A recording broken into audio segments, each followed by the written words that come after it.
It's that time of day when we bring you another informative edition of Jamaica Magazine. I'm your host, Adrian Atkinson.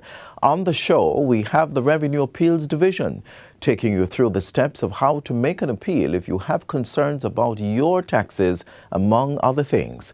Plus, the importance of having property insurance. There's more, so stay with us. Crime and violence is infecting our youth. We must work together to rescue them from the gangs, engage them in productive activities, and safeguard Jamaica's future.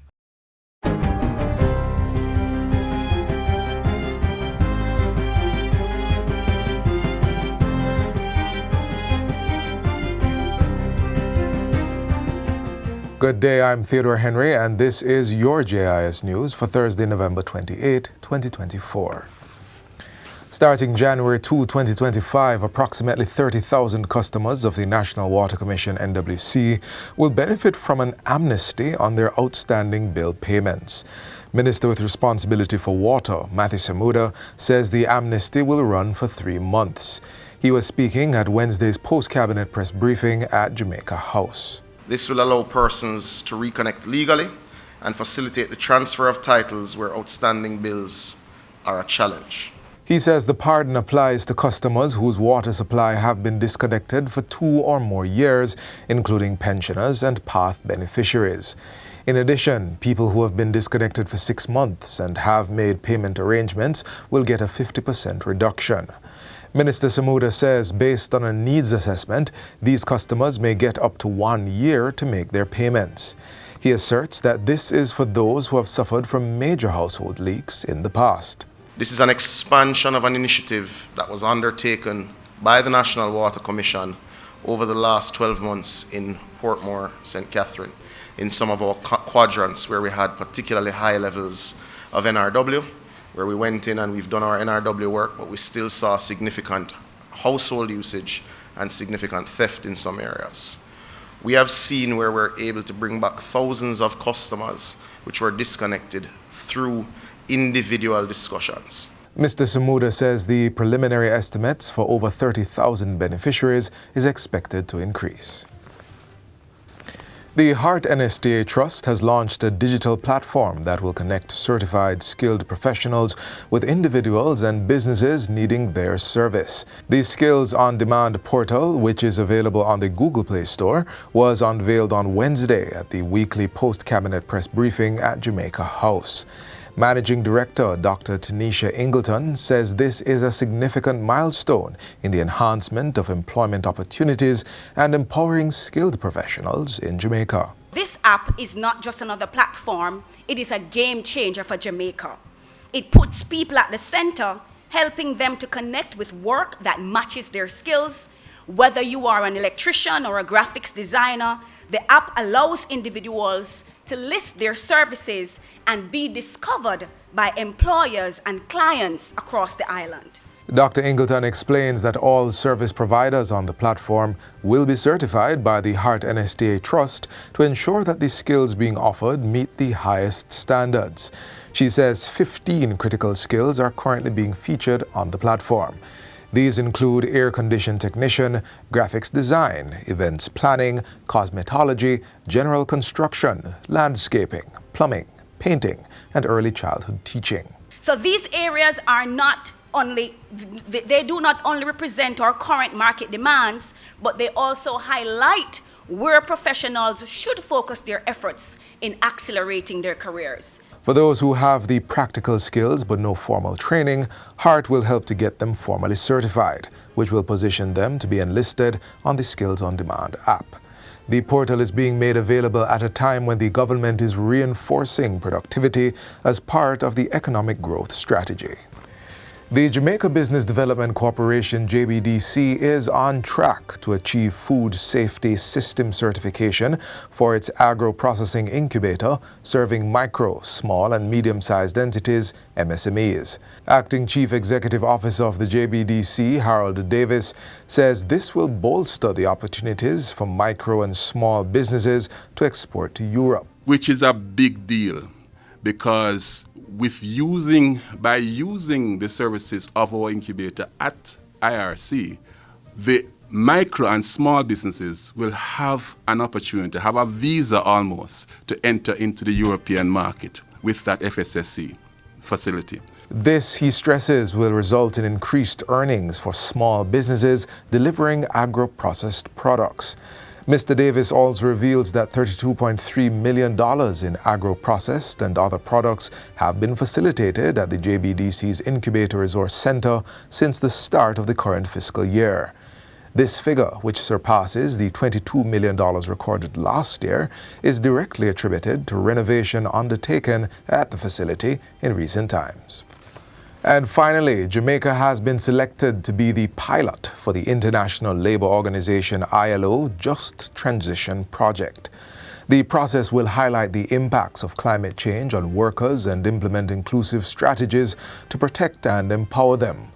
Director of the International Labour Office for the Caribbean region, Dr. Joni Musabayana, gave the update at a JIS think tank.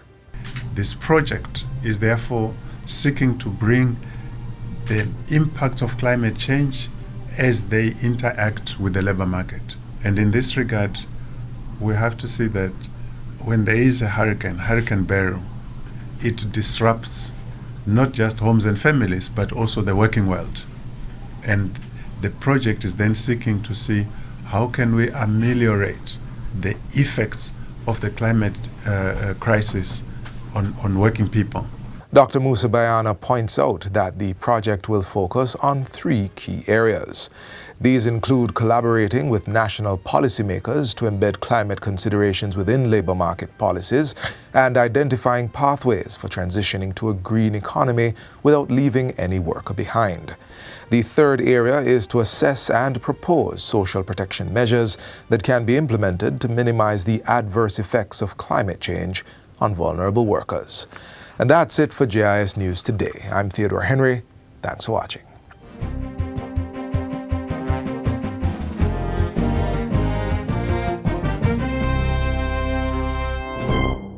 What can a little germs do?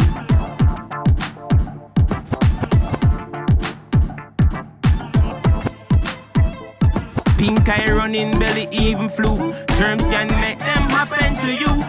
Put germs and manners with these. Cover your mouth when you cough and sneeze. Always wash your hand with water and soap. Keep dirty hands from your eyes and your nose and your mouth. You don't want to be sick, take care. Practice every day, no germs round here. A message from the Ministry of Health.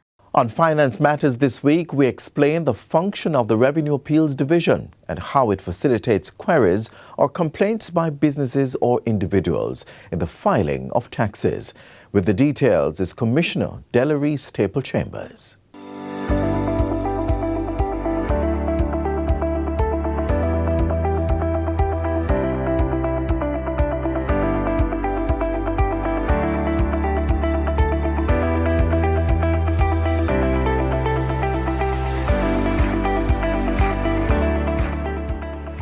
The Revenue Appeals Division, RAD, plays a crucial role in ensuring fairness and transparency in our tax system.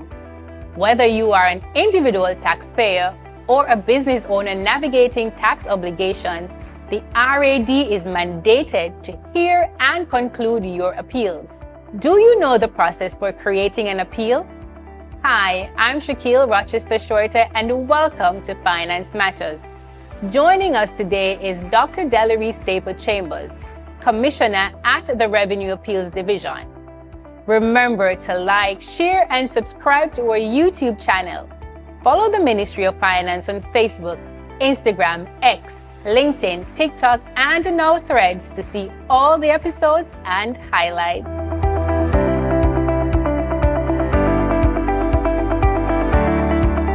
Dr. Staple-Chambers, welcome to our program. Thank you for having me. So first, before we get into this conversation, please tell us about the role of the Revenue Appeals Division. Okay, the Revenue Appeals Division, RAD, is mandated by the Revenue Appeals Division Act to adjudicate disputes that may arise from time to time between taxpayers and the revenue commissioners. Now, the revenue commissioners are the Commissioner General for Tax Administration Jamaica, the Commissioner for the Jamaica Customs Agency, and the Commissioner of Valuation at the National Land Agency. And those three commissioners and their departments cover the gamut of taxes that we have jurisdiction to assist with the resolution of disputes. So pretty much we at the Revenue Appeals Division has the jurisdiction to settle disputes that arise at the second tier in a three-tier mechanism that the government of Jamaica has provided for the resolution of tax disputes. The tier 1 is handled within the tax departments themselves, and where a taxpayer that is aggrieved with a decision coming out of that resolution mechanism, they have the option to appeal externally to an independent body, that's us, and going through an appeal process with us. If they are still dissatisfied, then they can now progress to the court. So you've just listed the steps for an appeal. So just to be clear, the first step is in-house at the revenue agent, and then to RAD if they're not satisfied with the outcome of that. Correct. Okay. So, Commissioner, what are the main types of cases that you would receive at the Revenue Appeals Division? Right. So a taxpayer who has a grievance with a decision of any of the three revenue commissioners named can appeal to the revenue appeal decision once they are dissatisfied with a decision coming out of what we call an objection process. Okay. So that would include income tax, general consumption tax, taxes that relate to property, decisions that relate to the assessment of customs duties, and other decisions of the commissioners that concern a tax liability of a taxpayer. So it may not necessarily have to do with the collection of tax per se, but a decision of any of these commissioners that give rise to a tax liability that would fall within our jurisdiction. All right, so I understand that the Revenue Appeals Division is the second step, but where exactly do we go to make an appeal? We provide three options. One, we have a web portal which is housed on the Ministry of Finance website. That allows persons to file online and to upload the relevant documentation that are required to be in support of that appeal.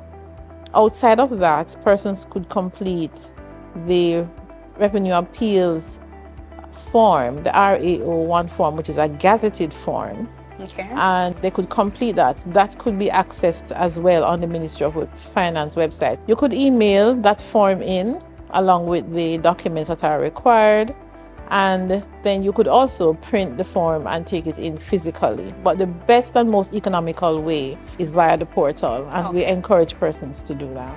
So, Commissioner, how soon after I've submitted my appeals to the Revenue Appeals Division can I hear back from you, and how soon can it be concluded? So we have standards for responding to the notices of appeal. So initially, when we receive an appeal, we have departmental standards for responding to that appeal within 2 days, right? 2 to 5 days. We guarantee that the matter will be heard in 90 days. Okay. All right. We do not guarantee how long it will take to conclude the matter because it depends on the issues. It depends as well on the commitment of the parties to have the matter addressed. And so what we try to do is to manage judiciously the hearing process and to hold the parties accountable for providing information and being engaged in the process so that we can resolve the matter in as short as possible time. What we recognize at the RAD is that persons, their greatest growth with an appeal process, or with our appeal process based on feedback that we have received from time to time, is that people are concerned with how long an appeal takes sometimes. And so that is something that we continue to manage because that is the value proposition that we bring to the table, that we are more efficient than going to the court.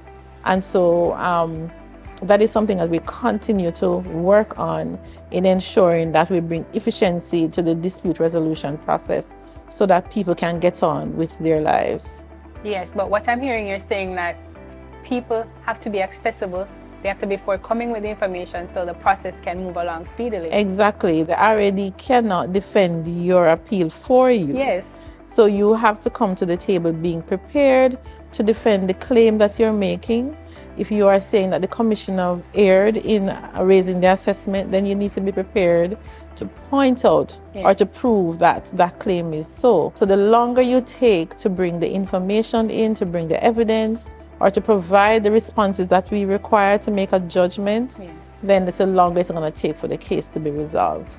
And we also have to ensure the taxpayers' right by ensuring that the commissioners as well, the revenue commissioners, that they also are judicious with their obligation in the process. So that is our role in the middle to mitigate against the loss in time, people dragging their feet so that the matter can be resolved. So just for the common person out there, if I have a dispute with customs, for example, I can take that issue to the revenue appeals.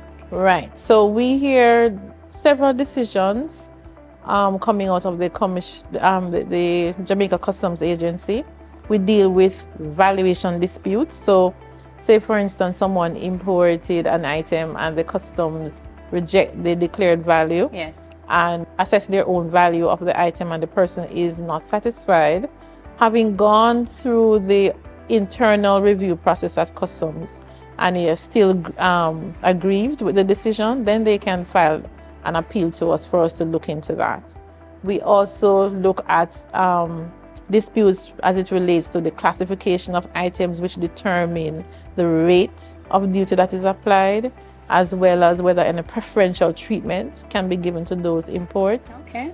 So those are the kind of issues that we look at in terms of what can come out of a customs matter. And then for the other tax types, it's really whether people are dissatisfied with how income was determined, maybe for income tax. Maybe they're saying that a portion of their deposits in their bank account was not income, and the commissioner should not assess tax on that. Okay. Issues like of those nature, GCT, whether they collected the right amount of GCT and paid it over, or if they're claiming too much input tax, which set off the output tax. Disputes of those nature. Awesome. Well, thank you, Commissioner, for coming on our program and telling us about the roles and functions of the Revenue Appeals Division. Okay, thank you. And thank you for joining us on this episode of Finance Matters. Remember to follow us on social media at MOF Jamaica and tune in next week as we continue to demystify the economic and fiscal policies and initiatives implemented by the government to empower Jamaicans as we chart a path to Jamaica's economic prosperity.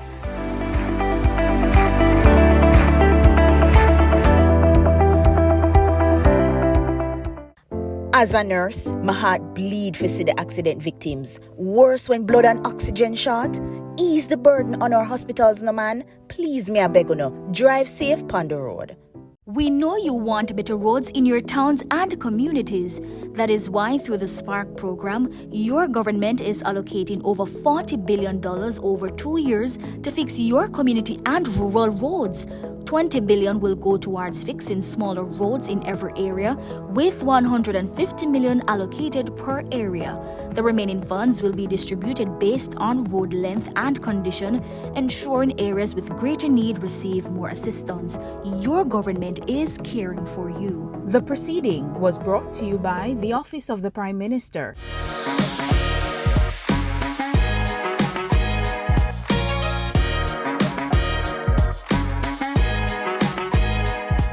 Before we wrap up today's show, we use the remaining minutes to build awareness of property insurance.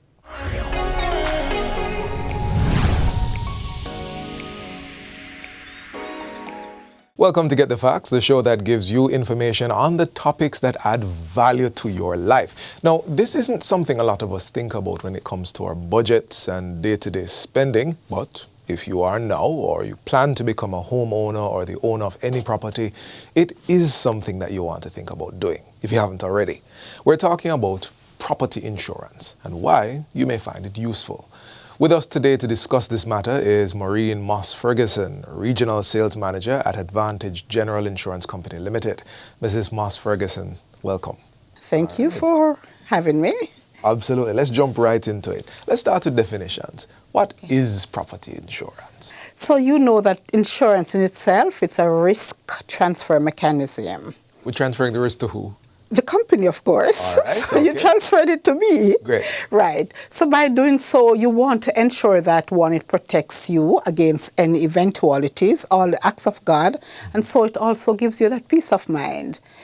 You want to know that in the event of anything happening, and I would want to tell you that your property, for most persons, is one of your biggest investment that you'll ever made in life. That's true. Yes. That's true. And nobody wants to know that you would have invested, sometimes maybe everything you would have earned would have invested in that property. So you want to ensure that in the event, and of course you would have seen what happens just over the past month leading up to now. You find the rains, flooding, land slippage, everything. So you want to know if, if your house, your property, whatever it is, if it's located in any of those areas that have been affected, then you can turn to us. And of course, we will compensate you for your losses and the damage that you would have sustained. So it is critical, very important for you to protect what you would have worked so hard. Right. And you're not funding this out of your own pockets. So that you're literally transferring the cost of whatever recovery is needed to definitely an insurance company. Right. You do that. And you've mentioned home, but business owners own property too. So it's not just homeowners. Not homeowners only. All the commercial buildings that you would have had, as you mentioned, the business owners, most of them have their own property. Right. So property insurance covers property. And property is very wide because, of course, it does not include is when you look at the motor insurance, what property is property. People make some mistakes when they're insuring, don't it? Yes, they do. And the top one. One of the biggest mistakes persons make is not spending the time to actually find the true value of your property. So you come for insurance and you just, I think my house is $30 million. That's a 10-year-old figure. Right. And you don't take time out to know the actual value. And when you do that, it's going to affect you if you have a claim. In what way? Once you under-insure your property, there's something that's very popular. Talk about the average clause. Before we go forward, let's just pull out that word and properly define it. Under-insure means you're insured for a value that is below the current property value. Below your current property value. That's what it is. Yes. So if you do that, then you're going to be affected by what we call the average clause. And how this works. Yes. What the average clause says, if your sum insured is less than the value at risk, then average applies. So basically what it is saying, if you insure less than what the actual value is, whatever proportion you under-insure it by, you have to... You're going to have to find that. Find that part, right. Yeah. So if you under-insure, you're going to share in the loss. We're in the last few seconds of this interview, Lady Maureen, and I'd love you to speak directly to the audience at this moment. Whatever is on your heart regarding property insurance. Right. Even though property insurance is not mandatory, I'm suggesting for your peace of mind and to ensure that you would have secured the property that you would have saved. Maybe it's your life investment to purchase. It's important that you have insurance. So always think about securing your property once you would have purchased anything. All right. Mrs. Moss-Ferguson, thank you for helping us get the facts today. You're most welcome. And thank you for joining us. This has been Get the Facts. We've been discussing property insurance and why it's important.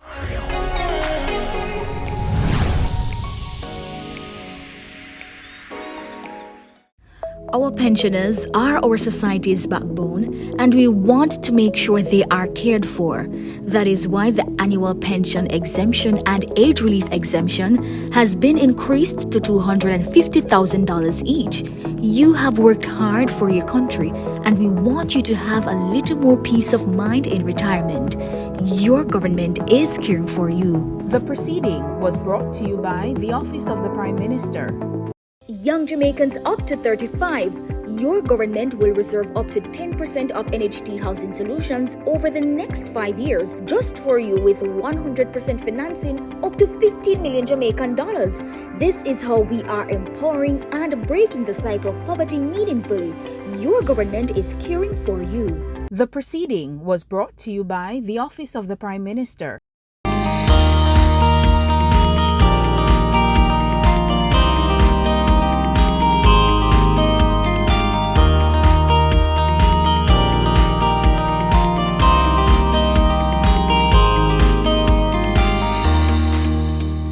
Time, media, and information are all elements the Ministry of Education and Youth is using in the teaching and learning environment to ensure the needs of all students are met. Time is so important. We have to let our students spend time with the media, whatever it is.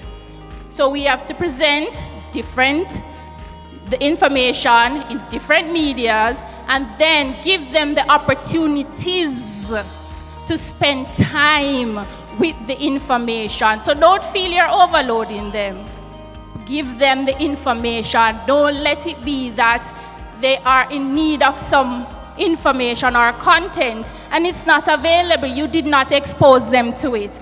Ensure that you utilize all the resources that we are presenting and give the students as much practice, engagement to spend time with the information so that they will get it, they will learn it. After you have exposed them to the media, you have given them time to engage with the content, the media. What is the feedback you're going to get from that information? How are you going to utilize that information to make decisions for your students and yourself?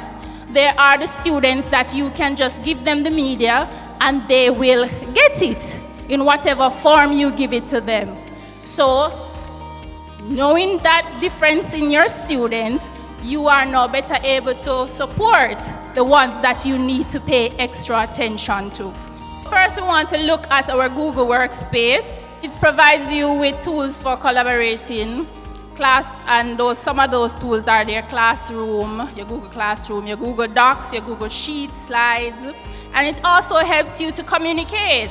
From there, that gave us the opportunity to give you your email accounts. This is how your classroom should really look, with all your teachers in one space and a fully managed online school. By effectively managing their time, incorporating media into their lessons, and providing access to high-quality information, teachers can create a learning environment that is engaging, interactive, and effective for all students.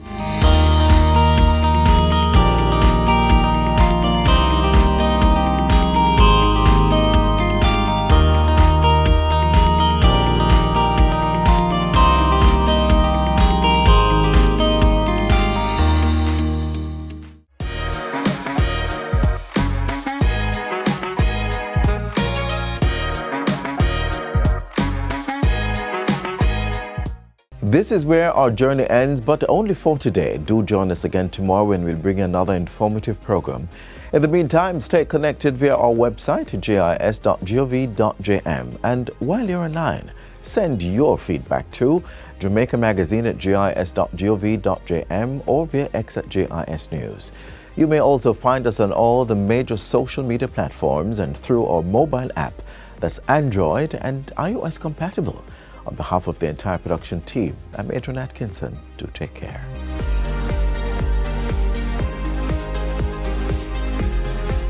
This has been a production of the Jamaica Information Service, the voice of Jamaica.